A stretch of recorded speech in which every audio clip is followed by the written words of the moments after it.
The movie starts at the annual United Nations Global Warming Conference in New Delhi, where paleoclimatologist Jack Hall is giving a speech. He warns the delegates that the Earth is soon going to face a polar catastrophe, which will turn everything into ice. When some of the delegates inquire about the time left, Jack mentions that it may take some centuries. But if the usage of fossil fuel isn't lessened, their own grandchildren will face the consequences. After the conference, Jack meets a representative from the National Oceanic and Atmospheric Administration, Terry Rapson, and the duo begin chatting about their respective findings. As they discuss, it snows heavily, implying that climate change has already begun. Or maybe it's just winter. Over the course of the next few weeks, strange weather conditions strike different parts of the world. In Japan, monstrous blocks of hailstones start falling from the sky, leaving several people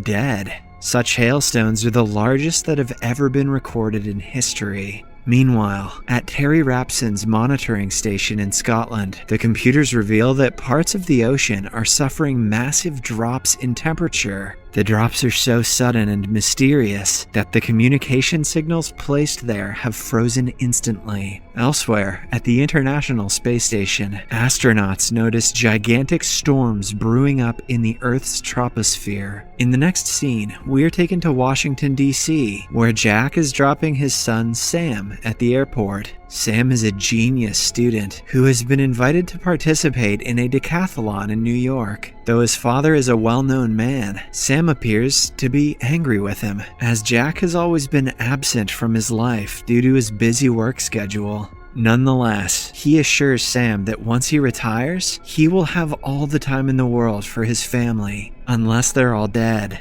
Later, when Sam, along with his best friends Laura and Brian, arrive at New York, they notice a large flock of birds flying towards the west, as if they are trying to escape something. In the meantime, Terry calls Jack from his monitoring station and informs him about his findings. He says that the polar catastrophe is approaching them rapidly, and that they have no time to escape it. When Jack inquires if it is bad, Terry replies that something like this hasn't happened in the last 10,000 years. Following this, we are taken to a weather monitoring center in California, where a technician is enjoying his time with his girlfriend. Just then, he receives a distress call from a man who reveals that it is raining hailstones in LA. Hearing this, the technician turns on the television and is taken aback to see that hailstones the size of golf balls have ravaged parts of the city. He immediately calls his boss and tells him to issue a tornado warning in the state of California. However, it's too late. In no time, several gigantic tornadoes circle the city and destroy everything in sight. Must have been one hell of a gender reveal party. Because of this, an emergency meeting is conducted at the Office of Global Change in Washington, D.C. One of the attendees mentions the other destructive weather occurrences in different parts of the world and asserts that something has gone wrong. Just then, Jack, who is also among the attendees, reveals to the crowd that everything is happening due to the North Atlantic currents. The currents are brought upon by the rapidly melting polar ice, which in turn is caused by global warming. He also mentions that it is just the beginning, and in a few days, the weather will become worse. In the next scene, Jack meets with the vice president and tries to make him understand that the situation is very critical. He mentions that the polar blast could hit any time, so mass evacuations in the northern states are necessary. However, the VP is an idiot, doesn't take him seriously, and walks away. Elsewhere in the UK, it has started snowing at a rapid rate, so 3 helicopters are sent to the royal palace to retrieve the Queen. However, on their way, they pass through the eye of the storm, which causes their instruments to freeze instantly. In no time, the chopper blades also stop working, and all the 3 helicopters crash to the ground. One pilot manages to survive the crash, but as soon as he opens the door, he is frozen to death.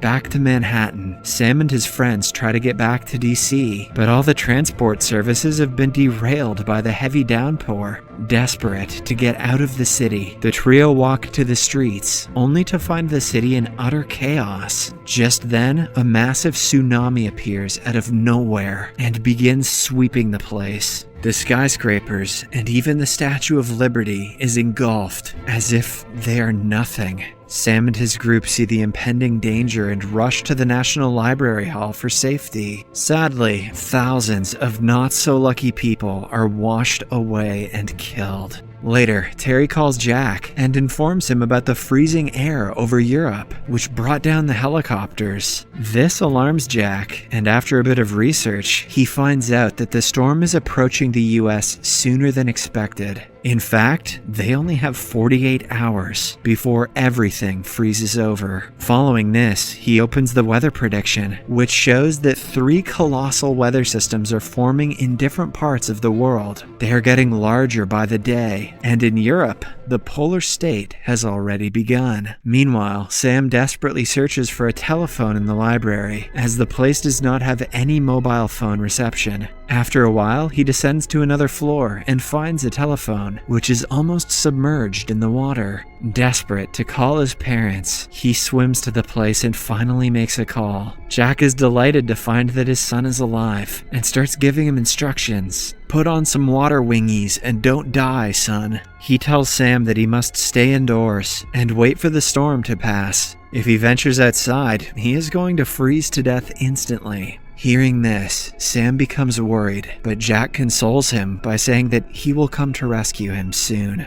The next day, as everyone in the library is gathering clothes and rations, they hear a strange noise from outside. When they peek through the window, they are shocked to see a cargo ship sailing through the place. Elsewhere in DC, the head of the state is having a meeting, and Jack is tasked with briefing the state of the situation. Before even beginning, he instills fear in everyone by mentioning that the worst is yet to come. He then suggests that the residents of the southern states must be evacuated immediately and moved to Mexico. Once again, the vice president disapproves of the idea, as he claims that an evacuation of such magnitude is not possible. At least he didn't build a stupid-ass wall. He also asks what will happen to the residents of the North, to which Jack replies that it's too late for them. If they step out of their homes, they will immediately freeze to death. The best they can do is stay inside their houses and wait for the storm to subside. Surprisingly, the president takes Jack's advice and orders the National Guard to evacuate the remaining population to the south. In New York, the people inside the library see a group of people walking on the frozen land and deduce that they're heading to the warmer states. As a result, they also decide to venture outside before the snow gets any deeper. Sam, knowing about the impending danger, tries to warn everyone that it's a death mission, but he is completely ignored. Soon, everyone leaves the library, with the exception of Sam's group and a few other people. Meanwhile, Jack starts his trip to New York, along with his colleagues and best buddies, Frank and Jason. Since the three have visited the Arctic several times for research purposes, they are accustomed to the weather. Back at the library, Sam and his group scan through the whole building for food and discover some vending machines. They also gather some books for burning in the fireplace. Elsewhere, as Jack and his crew are traveling through the thick snow, they suddenly hit a roadblock and are forced to continue their journey on foot. They walk for a few hours with utmost dedication, but unfortunately, when they reach the top of a fragile building, Frank breaks the glass and falls in. He is caught by the lifeline and the two friends are holding him up, but just then, the glass starts to crack. Hence, left with no choice, he cuts his lifeline and sacrifices himself so that his friends can continue their mission. At the library, Laura suddenly gets a fever and falls unconscious. Worried, the group starts searching for the cause and discovers that she has a wound in her leg, which might have caused her blood poisoning. One of the ladies in the group, who happens to be a medic, mentions that Laura needs an urgent injection of penicillin or else she will have to be amputated. Desperate to save his friend, because those legs go for days, Sam decides to venture into a nearby cargo ship, hoping that it contains some medicine. As he is about to leave, Brian and another guy, JD, also decide to accompany him. In the next scene, the VP, who is now stationed in a military base, finds out that the president met with an accident and died while being evacuated.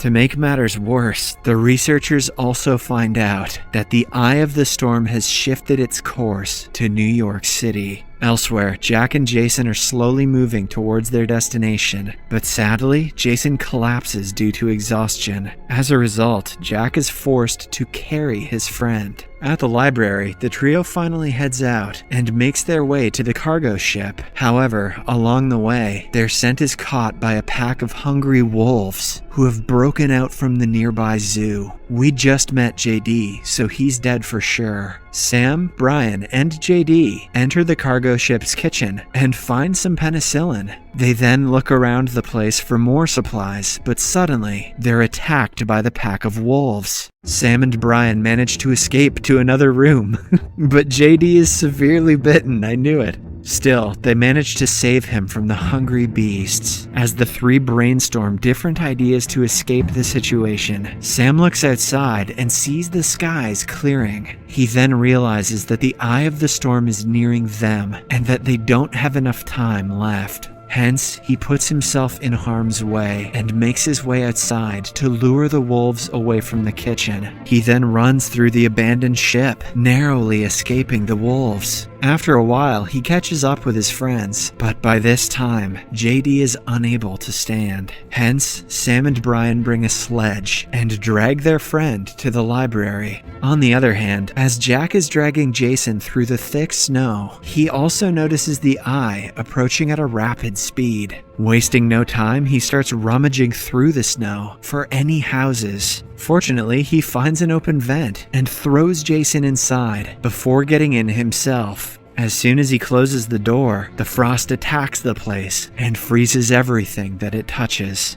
The boys also reach the library just in time and narrowly avoid death. They then scramble to keep the fire running, as it is the only thing that can save them from the brutal cold. Jack also desperately tries to light a fire and manages to do so with an open stove. After a while, Jason wakes up and notices that the entire place has been covered with ice. Now, with the eye of the storm already gone, Jack plans to resume his mission. Jason tries to make him understand that it's still dangerous outside, but Jack asserts that he doesn't have any time left. That night, the two sleep in a tent and contemplate the future of humanity. Jack mentions that humans have survived ice ages many times, but if they are not careful enough, they might go extinct in this one. Finally, after weeks of disastrous weather conditions, the International Space Station spots some good signs. They notice that the storm is dissipating in Europe as they see landmass for the first time in several weeks. At the same time, Jack also gets out of the tent and sees that the skies have cleared. The sun has also come out. After walking for a while, the two come across the frozen Statue of Liberty and several ships which have sunk into the ice. They have finally reached Manhattan after enduring days of excruciating pain and suffering.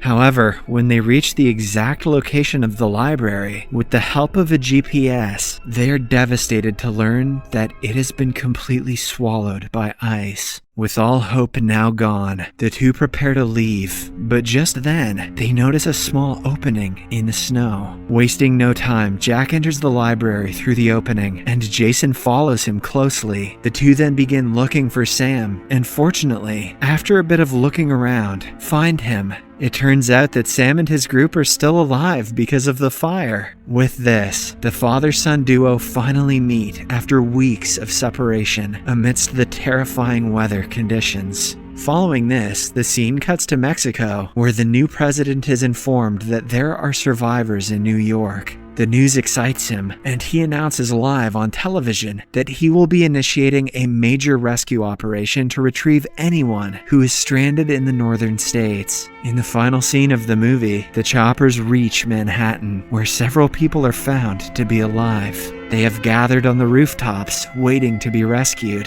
The helicopters also reach Jack and his group, who are finally taken to the south. The movie ends as an astronaut from the International Space Station gazes at the Earth and remarks that it is the clearest sky that he has ever seen. He also says, "I can see Bezos' rocket from here." Subscribe for more videos like this, turn on notifications, and leave a like to help the channel out. Thank you for watching.